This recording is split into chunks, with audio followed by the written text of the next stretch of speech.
Welcome to Where Did the Road Go? Join us as we wander off the path and explore lost history, consciousness, the paranormal, unexplained mysteries, alternative thought, and much more. We are present on the web at wheredidtheroadgo.com. Now here is your host, Soraya. Welcome to this edition of Where Did the Road Go? And a couple of weeks ago, we did a show on, or 2 weeks ago, I think it was, we did a show on Ancient Aliens with the Snake Brothers, and we said, we got to come back and do a part 2. And so, hey, hi, Snake Brothers. Hey, how's it going? What's up? Glad to be here. Time for part 2. All right. Yeah. Thanks for having us. Absolutely. I always love having you guys on. And we love being on, so we appreciate it. It's always fun to have a chat with the Soraya. So, Ancient Aliens. Now, I should mention that when we did the show last time, I just kind of sprung that on you. there was no preparation on you guys' part for that. I was just like, hey, Ancient Aliens, and you went from there. And a few people had mentioned, you got this wrong, and that's part of the reason why, because there was absolutely no time for you to prepare. We got about this point on the show, and I said, let's talk about Ancient Aliens. Right, and I mean, leading up to the show, you were like, so maybe we'll talk about this, maybe we'll talk about that, or maybe we'll just talk about something else. And so we didn't know what was going to happen. Oddly enough, I think those shows go the best overall because they're kind of a free-form conversation. Yeah, I agree with that. I enjoyed it. I thought it was great. And after we were done, we were thinking, we were talking with each other about it, like, man, we should have talked about this, and he asked about that, and we should have talked. So we were like, let's plan another one, and then we'll prepare for it. So we planned another one, and we're still not prepared. We are not prepared. All right. But no, I actually did do some prep today, and it was mainly one of the things I wanted to talk about was your questions about Mars. You brought up Mars multiple times, and the face on Mars, and that was the whole thing. Area of Cydonia. Yeah, that's the thing I wanted to address, and I just had this thought about the face on Mars. The first image that created all of the hype about the face was taken in I think it was 1976. Something like that, from the Viking Explorer, right. I think. I had the date written down here. So it was July 25th, 1976. And the thing that occurred to me after the last show was like, well, I remember looking at that image and thinking, holy crap, there's pyramids and there's a face on Mars. This is way back, and then finding out later that other pictures were taken at other times of day and it was just a trick of the light. And I thought, okay, nothing to see here. But now thinking about it with what we call these eyes, after looking into all these other ancient structures and stuff all over Earth and the way people build things, they built things on Earth purposefully to make tricks of the light at certain times of year. Like think of that. What's the name of the pyramid in Central America that has the Chichen Itza? Is it where the serpent comes down? Yeah. Right. On the equinox or whatever, the light shines on the stairway, and there's a specific. It makes the pattern of a serpent that slowly moves down the pyramid. Right. And so isn't that also the same temple that you can clap at the bottom, and at the top it makes the sound of the bird that is sacred to Quetzalcoatl? I think so. Let me. I think you're right. Let me look. You guys keep talking. So I was just like, well, that would be exactly the way if let's say we were talking about aliens coming from Mars, and let's just go full,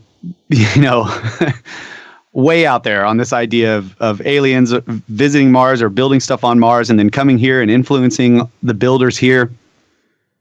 So you can imagine that maybe there would be a structure on Mars that looked like something, played tricks with the light and shadow at certain times of year, and not others. So that image that was taken on July 25th, 1976 is actually 21 days from the summer solstice of Mars, which is on July 4th, 1976. So I thought that was cool. I just had the idea and I looked it up, and it's like, man, it's pretty close. Picture was taken very close to the summer solstice on Mars, and that's what gave the shadows and everything that really brought out the features of the face. Now, the other thing about it is that it is like it's like a mile, 1.2 miles long or something, which is it's huge. Huge. Yeah, it's a very large feature. So I don't know if it was constructed, but I would say most likely it was not constructed. It would be a natural feature, but that's again one of the things that we see here in the ancient world is that they utilized natural structures and edited them to make forms of art or things like that. So I guess what I'm saying is maybe it was a natural feature that was edited. I mean, even when you look at the newer pictures of it, it's incredibly regular for a geological feature. Yes. Yeah. There are really good high resolution images now that they used, I think like 3D cameras and stuff to kind of give you the feel for the structure. And it's basically considered like a mesa. Yeah, it looks like a mesa. But it has very straight lines. It's pretty regular for a mesa. It's very interesting. But and it's also odd that there are pyramid-like structures right by it as well. Yeah, exactly. Right. And that whole area of Cydonia is around 40 degrees north latitude. And that's, Giza is 30 degrees. So it's, if you imagine the position of it on the globe would be fairly close to some of the, it would, I guess if it had life and stuff at one point, that would be a milder climate than going further and further north.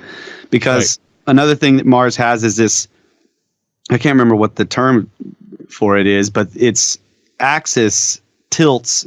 It has this, it tilts further and further, and then it comes back to sitting straight. But its nod is way more than Earth's nod. Like Earth's axis nods up and down too. But they basically, by calculating how far it goes, they think that it goes through regular ice ages as well, where the ice comes all the way down, and there's only like a band around, above and below the equator that's not covered in ice. And that probably, I haven't seen exact maps of what it would look like if it was covered in ice that far, but I bet you at 40 degrees north, it would not be in the ice. It would be in the ice-free zone. Oh, yeah. Yeah.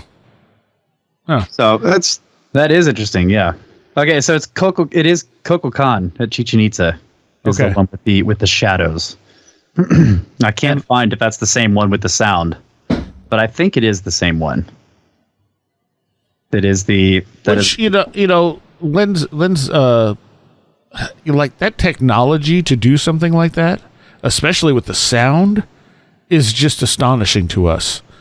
Yeah. That I mean, that's why they're, I think the standard explanation is that it was an accident or it's a coincidence, but because it's so hard to explain how that could have been done on purpose. I mean, the shadow itself is pretty, that's pretty, I mean, that's very impressive.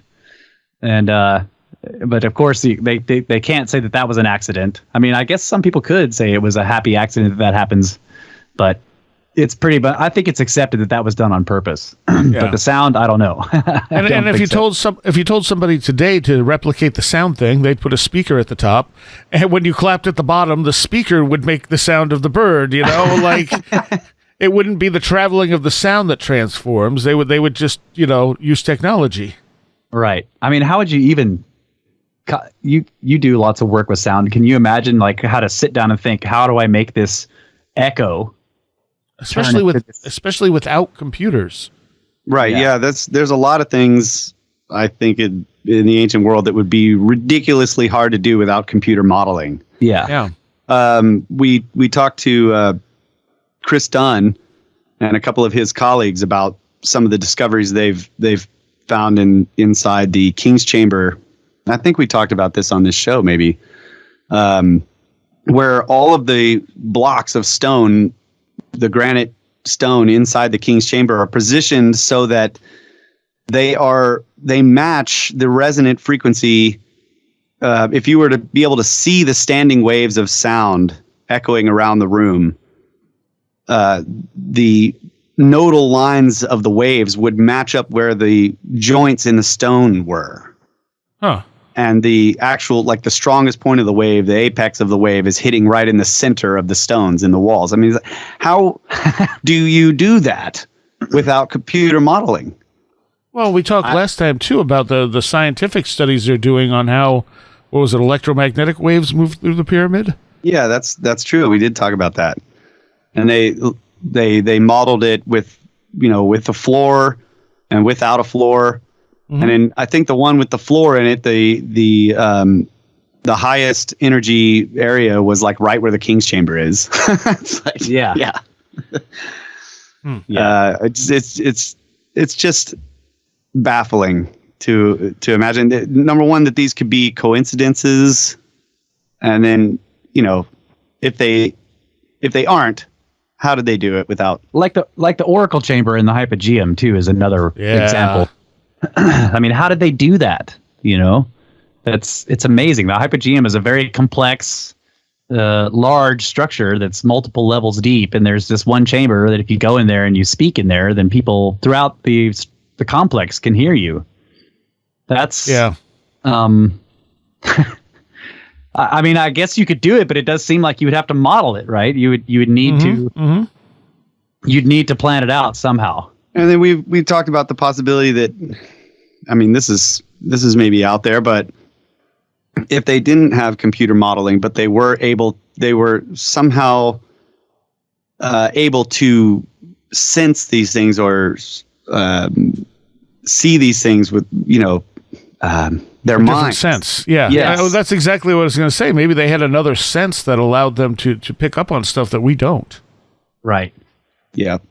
Or they had some they had some ancient practice that they could practice. Maybe we could do it if we knew how to practice it. I don't know. I mean, you've talked to plenty of people about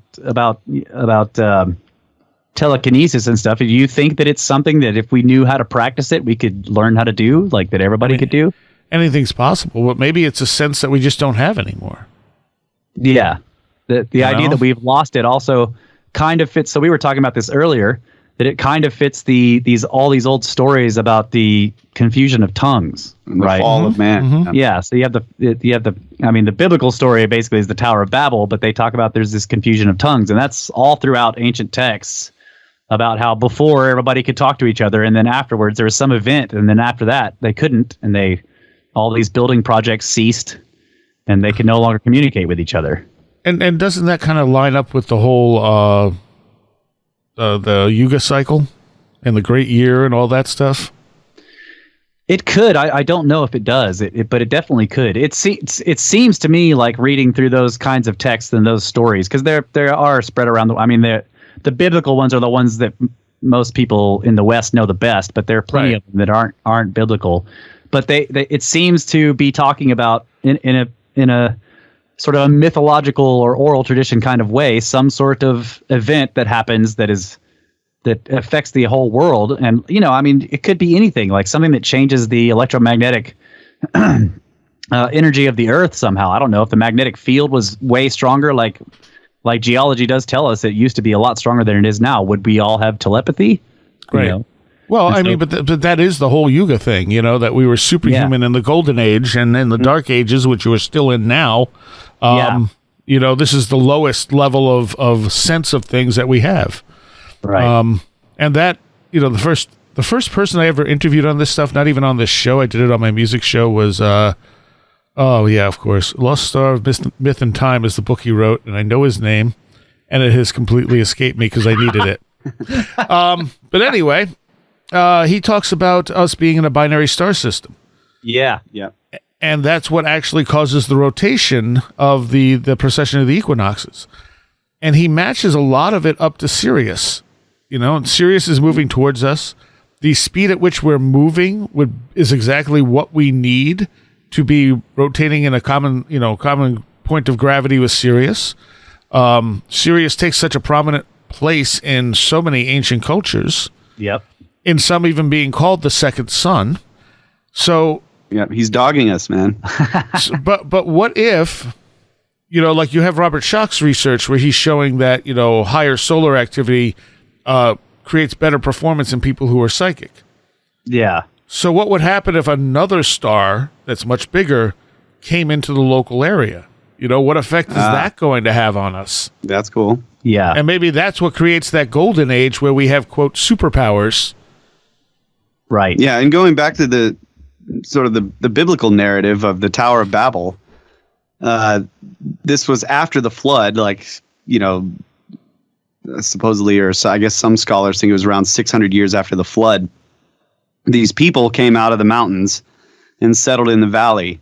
And then they're the culture that ended up working together to build the tower. Yeah. And then there was the confusion of tongue and the tower fell and nobody could communicate and they scattered throughout the earth. And that's kind of the state we're in now. We're all scattered around and we don't speak the same language. Yeah. But it could be tied to precession if you think of it in terms of the end of the last ice age being the time of the flood, the cataclysm that destroyed the previous civilization. And so the remnants of that civilization that perhaps they still, like if we're coming out of the golden age, they still had some of the capability to rebuild, but eventually they lost it and then got scattered, right? We started using language, spoken language, and everything changed. Yeah, and that's why in so many of these ancient sites, all the most complicated, most impressive work is at the very bottom of the layers. Right? Yeah. It's the oldest stuff, is the hardest stuff to explain. Has the biggest blocks, has the finest work. This is all throughout Peru. It's like this. Yeah, yeah. And in some places in Egypt, I mean, the Assyrian in Egypt is 50 feet below ground level now. The temple of Seti is. It looks like they were digging the foundations to make that temple, and they found this thing. And they ended up they had to turn the temple of Seti.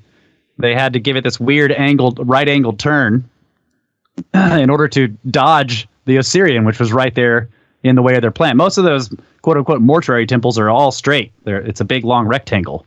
But if you look at the plan of the temple of Seti, it actually has this dog leg, so it's an L shape, right? And that L shape is because the Assyrian's right there. So it's like they went out there and they're like, this is where we're going to build it. And they ran into this thing under the ground when they were digging out for the foundations. Yeah. So that fascinated me. When I was first looking into this, I was like, man, how old is the Temple of Seti? How old do they think it was? This is 2000 BC or whatever. It's probably, I don't know the exact date, but that they found this thing that was ancient to them. Yeah. Was a fascinating idea. And by the way, that was Walter Cruttendon who wrote The Lost Star of Myth and Time. Ah, okay. And I did do an actual interview with him on Where Did the Road Go. I almost feel like the one I did in The Last Exit was better, but the sound quality is nowhere near as good. Because the first time you talk to somebody, you get all the really good questions out of the way.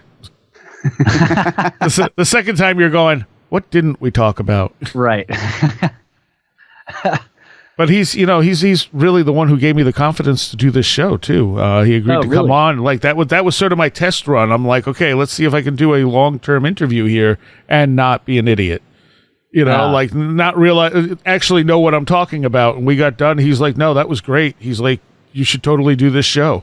Nice.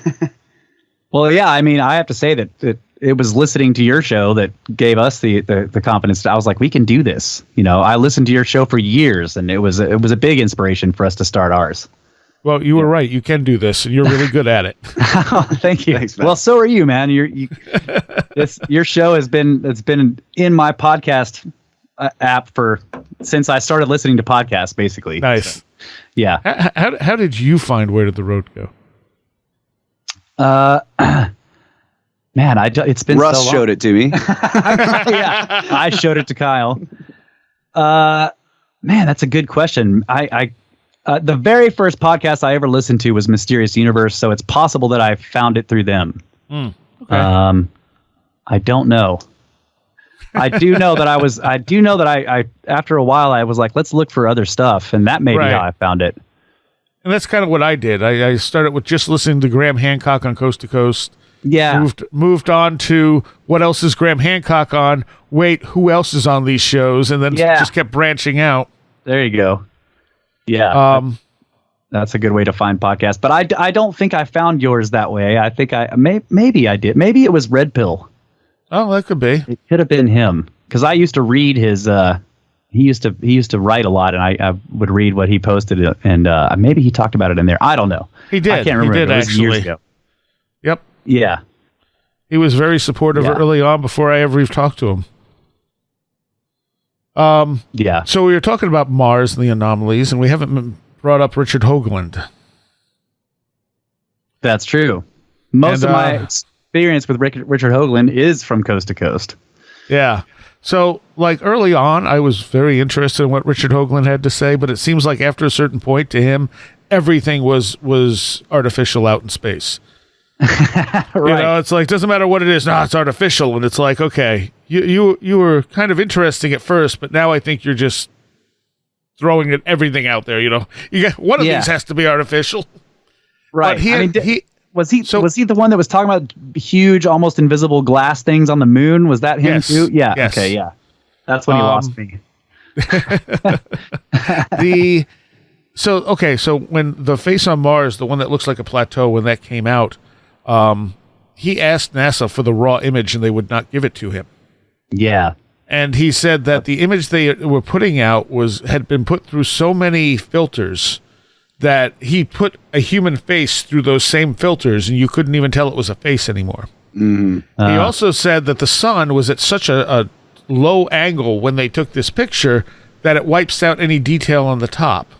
Now, this is interesting too, because when you look at that first image, like on Wikipedia and other places, it gives the date that the image was taken.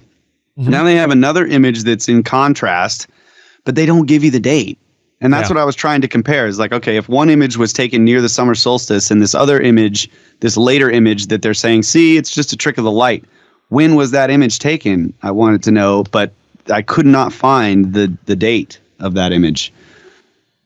They gave the year, but not the day of the month. And there are interesting alignments with the structures around it. Whether it all be by chance. I mean, it does happen by chance once in a while, but it seems almost planned out.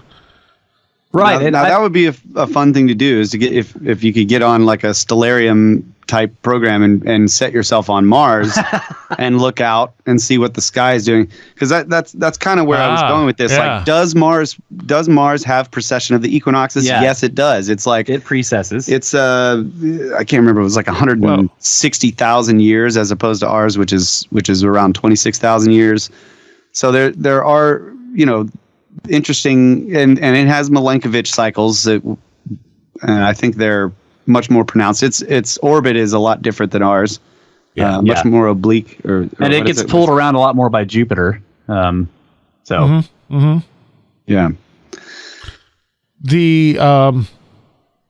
What was I going to say about the face? But he had actually put up quite a few posts showing, like if you look at it, you can see an eyeball in the eye socket and stuff like that. And it's kind of like where he went after that is kind of like, oh man, does this discount the stuff you did before? Right. Or were you on a more level ground when you did the stuff prior? Because I was really fascinated with his stuff. I don't know if his website still exists, but it was like enterprisemission.com or something. And he would always have fascinating stuff up there. But then he got very into NASA being a whole conspiracy and stuff. Yeah. Yep. Did Graham write a book with him, or was that with somebody else? He wrote a Mars book. He did write a Mars book. And most of the Mars book is about the danger asteroids pose to us. But hang on. I have that. This is my favorite part of these shows. The Mars mystery. Yeah, it's just him. Oh, okay, it's just Graham. Yeah. That's the one Graham Hancock nonfiction that I haven't read yet, so I need to dive into that one. I really do. This is the one Graham Hancock book I bought twice. Because I had bought a bunch of them, and then this got knocked behind my bookcase.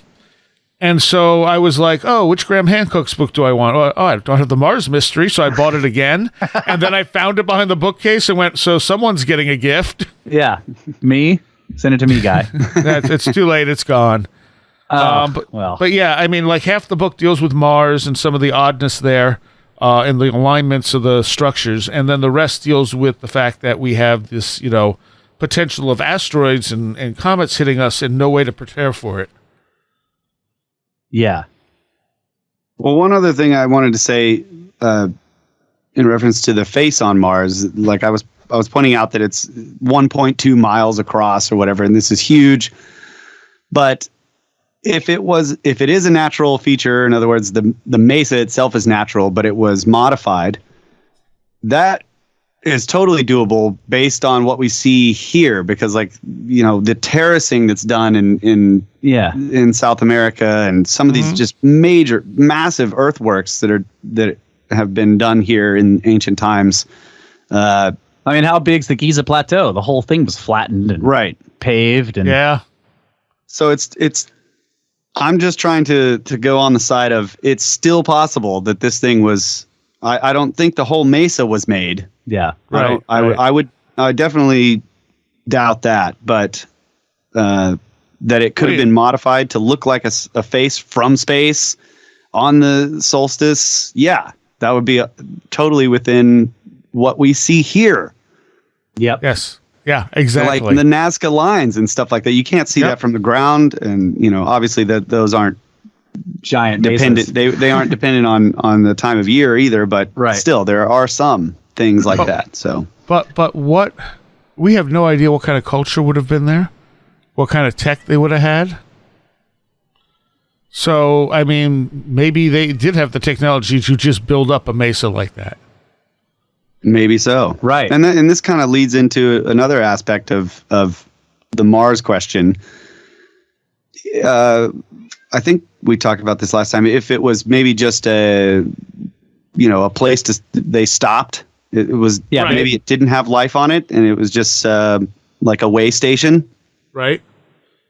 Would they build some massive earthwork there to market? That seems like might have been doable, or it might be something that an advanced civilization would do. Yeah. If you could. And I mean, there are weird stories about this. Of course, we went into Sitchin last time too. Sitchin talks about the Watchers being on Mars. I mean, those are all interesting ideas. But I don't know. Like, could there have been an advanced civilization that evolved there, or do we think that it's more likely that if there was somebody there that built advanced stuff, that they came there from somewhere else? And then if you're asking that question, then the next question is like, well, where's the most likely place that they came from? Well, it's here, which makes another interesting question. So somebody very advanced in the past from here went to Mars and built stuff there. That's also a fascinating idea. And when you think about it, if our culture ended today, in 10,000 years, there'd be nothing left. Right. So what if there were cultures from 100,000 years ago that were spacefaring? We would have no evidence of it. Right. There would be very, very little evidence. I mean, like the one thing that we've talked about this a lot on our show, like what would be left of our civilization? Well, I mean, the buildings, no. Most of the buildings would be gone. People say, well, the Hoover Dam. Well, the Hoover Dam is in a canyon that's full of water. So if there's any kind of cataclysm, it's gone. Yeah. Well, I think as far as constructs go, that because they did that series on like National Geographic or whatever, that was like the world without humans or something like that. After man or something like that. Yeah, and they said basically the two structures that would last the longest would be the Hoover Dam and the Great Pyramids. Right. Which is just, who knows how long those have already been there, and they would still outlast us. Right. Yeah. And that's, again, assuming that there's no cataclysmic end. Because the Hoover Dam is not going to survive any kind. If there's any kind of increased water flow through that canyon, the Hoover Dam's gone. Yeah. Right. But you still might have some of it there. Well, though. the water flow that took out the Colorado Plateau. I mean, just completely took most of the plateau and just ripped it away. It's gone. Yeah. Mm-hmm.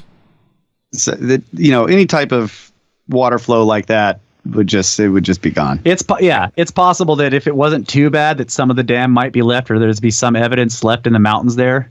Yeah. But I think our underground structures would be the most. That would be what would be found in 12,000 years is so some of these massive underground structures that we've built. Right, like NORAD, Cheyenne Mountain. Right. Like they showed, I think they showed on that show, like, you know, New York City, and it's all jungle and stuff. You know, it's just like, but if you dug down, I mean, there's floors and floors and floors and floors down under New York City that, you know, some of those sewer systems, some of those subway systems might still be there if there wasn't a big earthquake and all that kind of stuff. They'd be full of water. They might be full of water. But a lot of that stuff would also, I mean, anything made out of metal is eventually going to rust and decay. Yeah. It's anything made out of stone that's going to last. Right. So, like, Stone Mountain has a big carving on it. And then, of course, the Mount Rushmore. Now, those aren't structures, but those would last a long time. And they would deteriorate. So it would be one of those things like 15,000 years from now, someone would be looking at it going, I don't know, I can kind of see faces there. And everyone else is going crazy. Yeah, it's just that pareidolia stuff. You know? Exactly right. But they would last long enough for people to make legends about them. Right. You know? I mean, in they would still be there in, say, I don't know, 5-10 generations.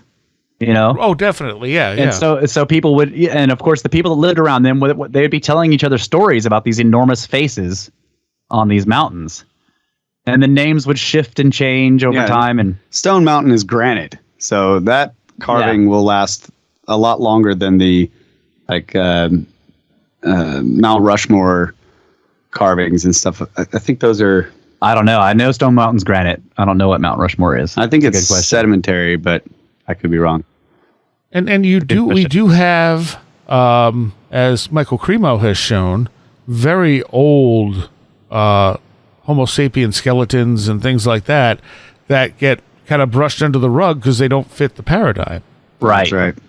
So we do find the occasional thing here and there that just doesn't fit, the out-of-place objects or artifacts and stuff like that. Yeah, and you know, those always make me want, because Cremo takes the position that these things are showing that humans have been around for millions and sometimes hundreds of millions of years. Right. And I think that, I mean, that's a possibility, but let's just say we take all that evidence at face value, which is, you know, what we do when we read the book. I think that it also points to the idea that maybe the whole way that we date geological layering is wrong. I mean, it could be saying that, like Cremo says, that humans have been on Earth for 100 million years, but it also could be saying that layer isn't that old. So right. Yeah, that's another good possibility. Yeah. And I think either one would drastically change the paradigm. Right. Yes. And I feel like Cremo's kind of using the scientific narrative against them with that, because he's like, okay, I'm going to use your science on how we date this stuff, and that makes this that old, and they're going, no, that one doesn't count. And it's like, right. Yeah, that one doesn't count. I don't remember the specifics, but one of my favorite examples of that was the skeleton that was found in one of the mines that's under the mountain. Yeah. Right. The mountain has moved on top of that skeleton since that skeleton was put there. And that puts it like, I don't know, he said something at 250 million years old. Mm-hmm. Mm-hmm. That's very old. And when you think about it, most of our scientific dating and stuff, like even the age of the Earth, the age of the solar system, this is all based basically on guesses that we've extrapolated from. Yeah, I mean, and the vast majority of that kind of stuff comes from looking at strata from a uniformitarian view, right? Yes, yeah. Is it getting in your computer? What was that? we heard the cat. Yeah, the cat. The cat is a talker. The cat is now locked out of the room. All right. Well, I think he made a good point. Treats are always a good point. Yeah, but the uniformitarian view is how they look at this strata. And so I've had this question, and I've been wanting to ask. So if any of the listeners out there know about this, it would be cool to maybe see in the comments or something, or get a hold of us. You guys can write us emails about, so what happened with the uniformitarian view where we look at all these layers, all this strata, and each one, it represents, so many hundreds of thousands or millions of years of deposition. But that whole mindset was set up before the acceptance of the KT event, the one that killed the dinosaurs 65 million years ago. So so now that they know, now that it's well accepted that there was this enormous impact that happened that changed the climate all over the globe and wiped out a ton of species and caused one of the great mass extinction events. And it happened very quickly, like in the space of a day. The main. I mean, I'm sure the after effects lasted for who knows, decades, possibly centuries. Well, also some of the large dinosaurs survived for a while afterwards. It didn't wipe them all out in an instant. Right, but it did cause massive movements of stuff. Oh yeah. Yeah. And that's what I'm talking about. So did they go back and say, okay, actually all these layers were made almost instantly, and then change the date? Is it still 65 million years ago is my question.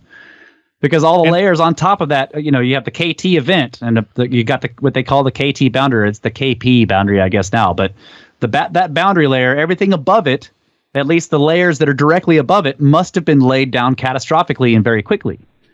Whereas all the way up until that point, so the dating of it at 65 million years is counting down from the top, right? Yeah. That's what I'm trying to say. So once you get to that point, you realize actually this event here was enormously catastrophic. It caused massive tidal waves to go all over the planet and deposit enormous amounts of sediment in seconds or minutes, hours. Did they change the dating based on the strata? And whatever happened at the end of the last ice age also had that effect. Right. Yeah. I mean, maybe not as great as that one, but it was still an enormous amount of material was moved all over the place very quickly. Yeah. See, I think that the situation with the end of the last ice age is better understood in terms of how fast these layers were laid down, because we have the dendrochronology backing up the carbon-14 dating. Right. So we can, we have a pretty solid timeline going back with the tree rings. And then, of course, the ice cores. So they can't say, well, it took, thousands and thousands and thousands of years for these layers above that, that strata line where the beginning of the Younger Dryas started, or whatever, the black mat. The Younger Dryas boundary, yeah. So with the KT event, we don't have that. We don't have the ice cores, the dendrochronology, or the carbon-14 because it's too old. Yeah. Fair enough. Okay. But it's still, I think it's a good question. Was the dating of the strata post that's above the KT boundary, was it drastically changed? Or did they say, okay, these layers right above it must have been catastrophically deposited in a matter of days or years instead of millions or hundreds of thousands of years? And every once in a while you get someone with a theory that humans and dinosaurs coexisted. Wouldn't that be awesome? Yeah. I don't think it would have been awesome for the humans. Well, it's cool depending to think on the dinosaurs. Yeah. Well, yeah. I mean, going back to Cremo's work, like if either way, if these skeletons that were found in these layers that are supposed to be millions and millions of years old, and the layer dating is correct, then the humans and the dinosaurs were together. Yeah. Or the layer, dating the layers is wrong because of the fact that we have cataclysms that come and totally drastically change everything and deposit tons of sediment in a very short amount of time. Then the dating is wrong, and the dinosaurs are much closer to us in the past than. Yeah, that's a great point. That's a great point. And of course, anytime you look deeper into time, it's harder and harder to figure out how accurate we are. Right. We're going from little tiny pieces of information and then building out, extrapolating from that, but we have no way to double check that information. Right.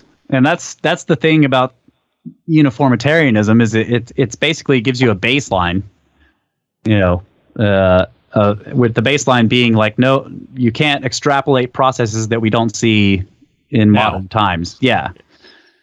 And that's what gives them the baseline to say, okay, so using modern processes, this is about how long it would have taken to deposit all this material for this layer.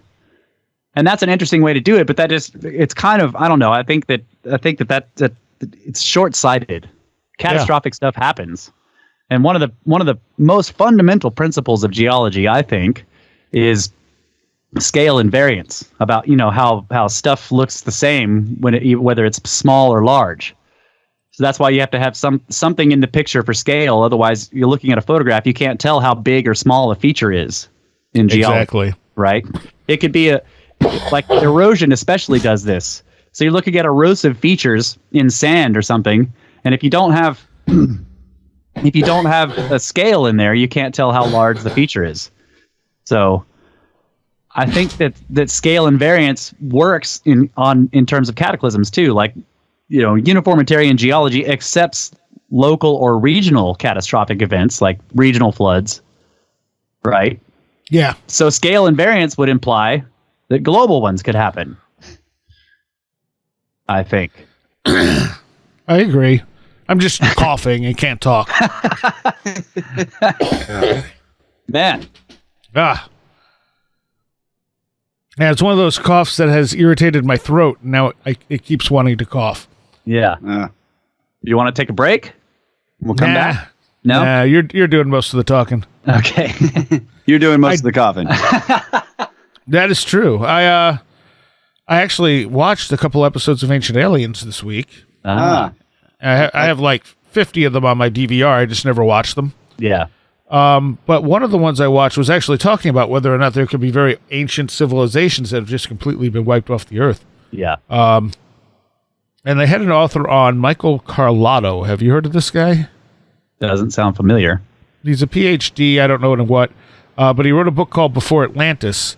And it is similar to, I think, what we were talking about last time, that Rem Flamath had written the book talking about how some of the monuments are pointed to old North Poles. Oh, yeah. Yeah. And that's exactly what he's looking at as well. He's saying, we have these structures that are aligned to these poles, but then as you start looking at some of the other structures, they're actually aligned to where the former poles were. Which suggests that at least the initial laying of those structures is much, much older. Oh, okay. Yeah, I see. That's very interesting. Because we orient everything toward the pole. Well, we don't, but the ancient cultures orient everything toward the North Pole. Right. They were oriented towards the cardinal direction, so you can tell where the North Pole was for them. Yeah. Yeah, I've seen that. And does he talk about where he thinks the older pole was? I know I've seen people talk about Hudson Bay. Well, Hudson Bay was definitely the previous one. I mean, if nothing else, the magnetic North Pole was there, because we can track that to some degree. Yeah. There's one. Oh man, I know there was one in the Yukon at one point. Okay. And I don't remember where the other one was. Well, so the interesting thing about the Hudson Bay one is that the massive ice sheet from the previous ice age, not just the Younger Dryas, but also the ice age that was before that, was centered on Hudson Bay. Yes. Which is weird. That's weird. Uh-huh. Because that's where you get the whole pole shift idea. Right. Yeah. But that puts a pole shift at a very recent time, Yes. Geologically speaking, yeah. It could have happened at the end of the ice age. I mean, whatever happened to the planet might have also shifted the pole. Right. And I mean, it's also interesting that if it can be a slow process, it would be fast geologically speaking, but let's say that the pole could actually wander to a different place and not do it quickly. So let's say it takes thousands of years, right? Something happens and then the planet is sort of knocked askew, and then the pole sort of shifts over the next couple of thousand years into a new position, and everything kind of comes into. That would explain, because there's the last glacial maximum was like 22 to 26,000 years ago. Mm-hmm. And that was the point where the ice had gone the furthest south that it had been in that period, and then it slowly started to melt back all the way up until the Younger Dryas, which was it had melted back very quickly. It melted back pretty far, and then the Younger Dryas starts, and all of a sudden the ice returns. Right. So that could, you could have a shift of the pole there. the ice was melting because Hudson Bay had moved south. Yeah. Okay. I can only imagine it would have moved. It would have moved north, though, wouldn't it? Well, it would have been the North Pole, and then after the pole shift, it would have been moved south, right? I guess everything from the North Pole is south. Huh? That's right. So if it was the North Pole, it had to move south if it moved. There's an Infocom game. I don't know if you guys are familiar with Infocom.